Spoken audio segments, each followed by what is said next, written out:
Free the grind mind. Grant yourself permission to live better now. Hi everyone, Mazen here. Welcome to the Maximal Life. Want to make each day a maximal day?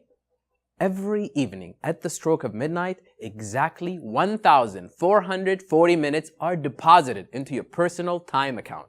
These minutes are the seeds of potential, the future composite of our very lives. Not to sound too dramatic, but how can something as precious and as finite as time really be overstated? Every minute we are given is another opportunity to create more of those moments. You know the ones I'm talking about, the moments we live for.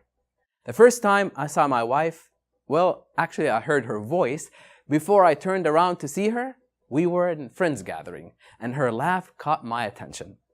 The day of my graduation, my children's birthdays, every major event in my life has been a culmination of several minutes and hours spent making choices and taking several small actions that accumulate into the sum of my future.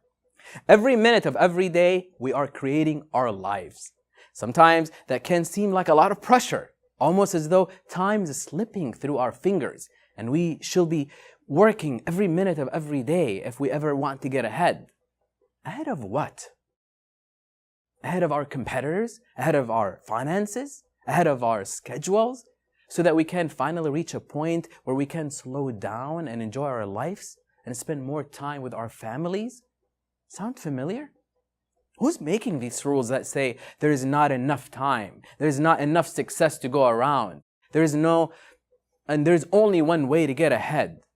Society certainly promotes the grind mind, and the media constantly floods our minds with unrealistic impressions of what a good life is supposed to look like. Get all the stuff and all the big expensive status symbols, arrange them just so, and then you'll be happy. Work, so you can spend. Keep your noses down and your wallets open. That is the mainstream culture conditioning in our society today. It operates with a single purpose, to make us better consumers. There is nothing wrong with having strong work ethics and producing results. It is what maximal achievers do. Let's get real right here, right now. There is such a thing as working too hard. I know because I've been there and done that. So how do you know if you are working too hard? When you find yourself regularly ignoring the reports of the body. When you feel you must push through mental fatigue and physical exhaustion every day. When a lunch break is something you skip or scarf and just means it's quieter around the office and you can get more work done. When the end of the office hours at night means a chance to be alone, to get caught up in emails and voicemails. Before you know it, the grind mind has taken over.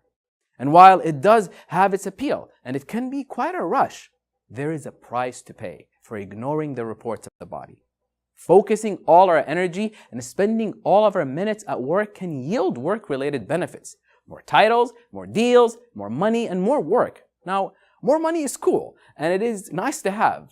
But let's consider the actual cost of the grind mind.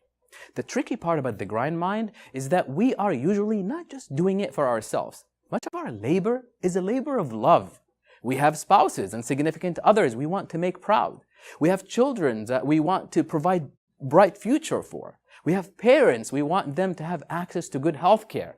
And we often have employees whose families also rely on the work and the income that we help generate.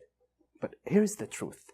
As the protectors and providers of our families, as leaders within our businesses, and as contributors to our communities, we often forget to protect and provide for our own body.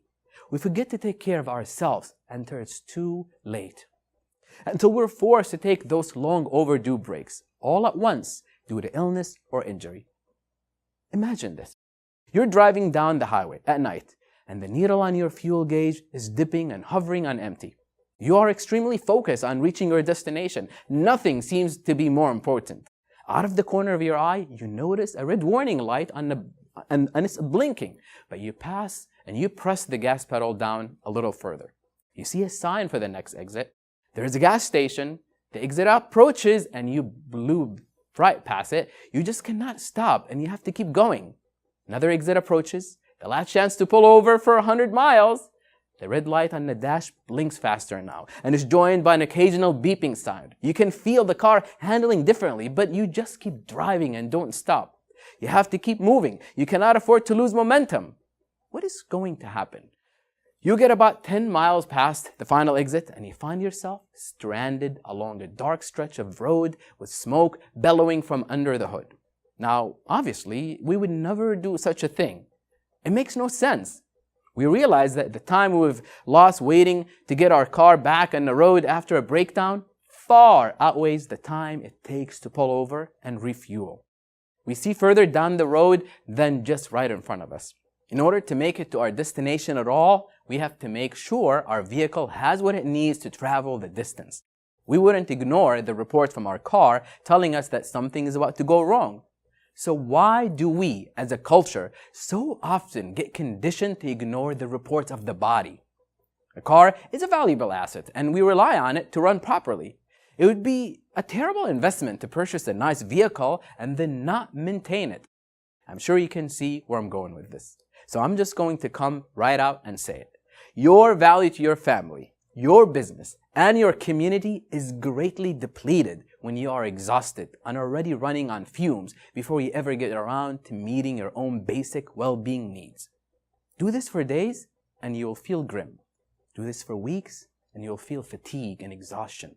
Do this for months and your immune system and other body systems will begin to falter. Do this for years and you could be stopped dead in your tracks.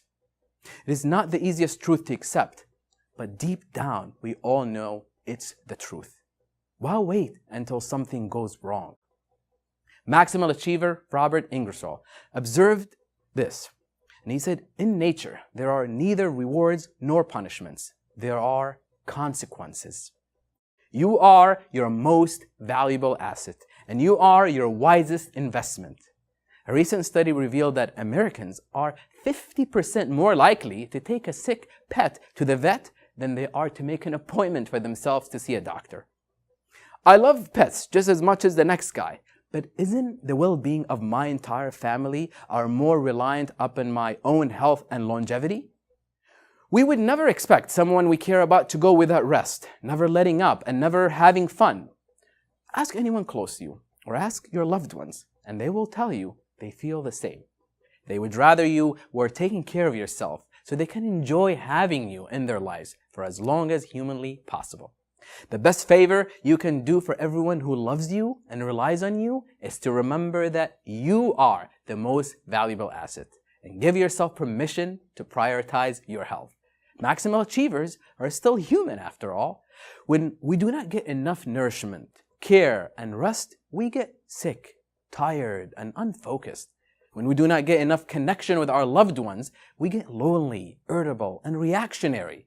When we never get outside or engage in recreational activities, we get depressed, fatigued, and restless. Knowing our body's state is just as predictable as knowing the car that is running on no gas. We will eventually break down somewhere along the road.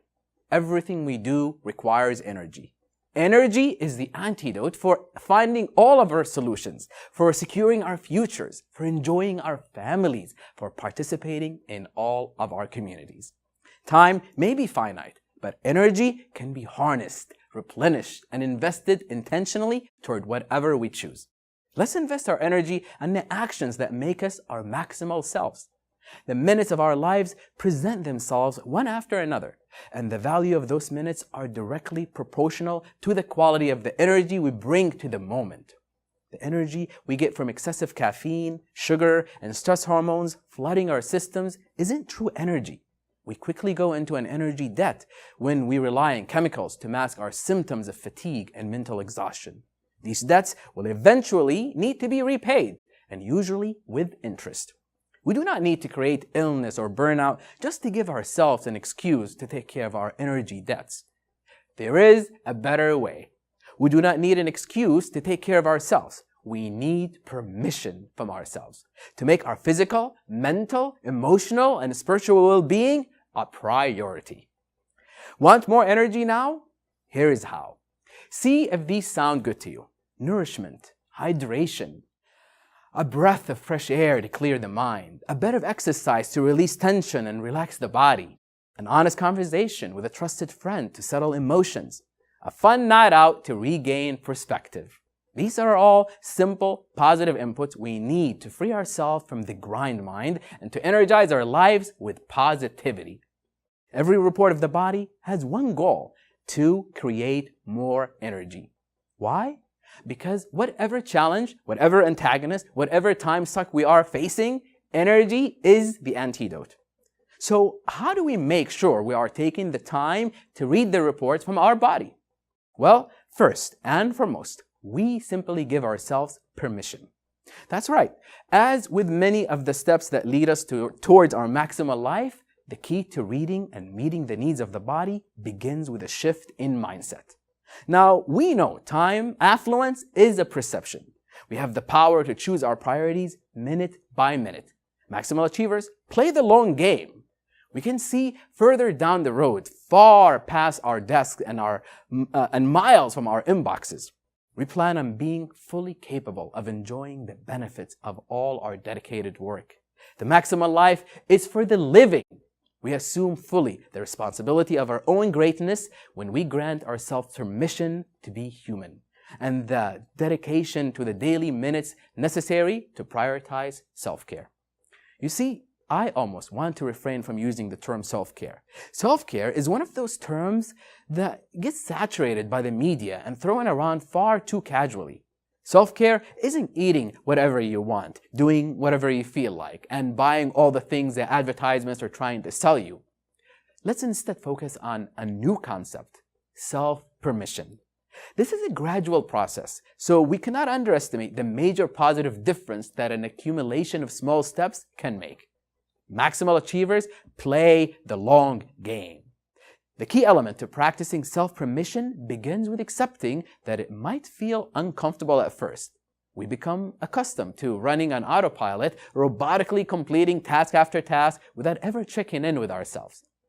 A recent study shows that the average American doesn't pay attention to 47% of what they are doing. That's a lot of precious minutes. The grind mind is fueled by external influences. What are other people thinking? What are other people expecting? What if someone else gets the first there before me? When we begin to practice self-permission to prioritize our health, these counterfeit motivators may get louder and they try to seem more urgent. Do not fall for it. Trust the reports of the body, and those robotic urges will soon be replaced by pure energy and laser focus. Play the long game. Here at YOUMAXA, we've developed simple but powerful tools that make integrating health into our workday as efficient, practical, and manageable as possible. Schedule regular recharging breaks in your calendar, and then grant self-permission to honor the break as you would with any important appointment. You can use this time to take a few deep relaxing breaths or a brisk walk, listen to some energizing music, anything that gives you and gives your mind and the body a new direction and a change of the channel. These breaks do not need to be long. Even 10 minutes will make a difference to see the maximal results. Keep healthy snacks easily available wherever you find time to grab a bite. For me, that means my office, the break room, and even in my car. We are more likely to make positive input choices when we make positive input the easiest choice. When you give yourself permission to meet your most basic needs first, every system in your body harmonizes to support the maximal you. Get the highest yield return possible from your greatest investment, yourself. The benefits cannot be overstated. Thank you all for joining me today. Commitment to work can be terrific, and the results can be highly rewarding when we are taking proper care of ourselves. When we grant self-permission to prioritize the reports of the body, we are playing the long game.